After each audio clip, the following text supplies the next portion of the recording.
мемлекеттік тіл туралы бір жанама әңгіме айтып өте шықтыңыз. Мұрат Абдулхамитұлы айтып еді, иә деп. Бізде ең қоғамдағы үлкен проблема осы тілдің айналасында. Жаңа барлығыңыз айтып отырсыздар осы заңның маңыздылығын.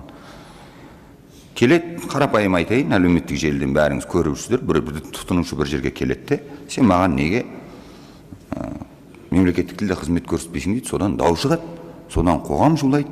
Оның кеселі неде? Бізде ешбір жерде анықталмаған мемлекет, конституциядан басқа жерде мемлекеттік тілдің мәртебесін көтергіміз келмейді біз. Сондықтан заңда нақты жазылу керек. Кез келген Қазақстан аумағындағы орындаушы және сатушы бірінші кезекте мемлекеттік тілде қызмет көрсетуге міндетті деп жазу керек заңға. Менің намысыма тиеді, мысалы, бір жерге барғанда мемлекетім бар, мемлекеттік тілім бар, бірақ мені барған жерде неге өзге тілде қарсы алады? Егер тіліміз жетпей жатса, айтамыз, иә, 3 тілде, 5 тілде қызмет көрсетсін маған десе. Бірақ Қадыр атамыз айтпақшы, өзге тілдің бәрін біл, өз тіліңді құрметте. Бірінші кезекте мына заңда мемлекеттік тілдің статусын анықтауымыз керек. Анықтадыңыздар ма? Қалай анықтадыңыздар? Рахмет, Ринат Рифқатұлы, өте өзекті мәселе. Мына тіл жағынан мен айттым ғой, мына қазіргі таңда біздің заңнамада ондай талап бар, міндетті түрде қазақ тілінде жазу керек.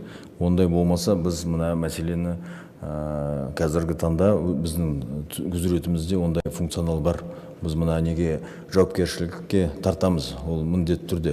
Біз мына заң жобасында бұл норма бар. Қалай сіз мысалы қазақ тілінде сұранатын болсаңыз, сізге міндетті түрде қызмет көрсетеді. Ондай болмаса, онда сіздің құқығыңыз тұтынушы жағынан сіздің нені арыз жазатын құқығы бар. Ол жағынан біз мына мәселені тағы да қарайтын боламыз екінші оқылымға дейін.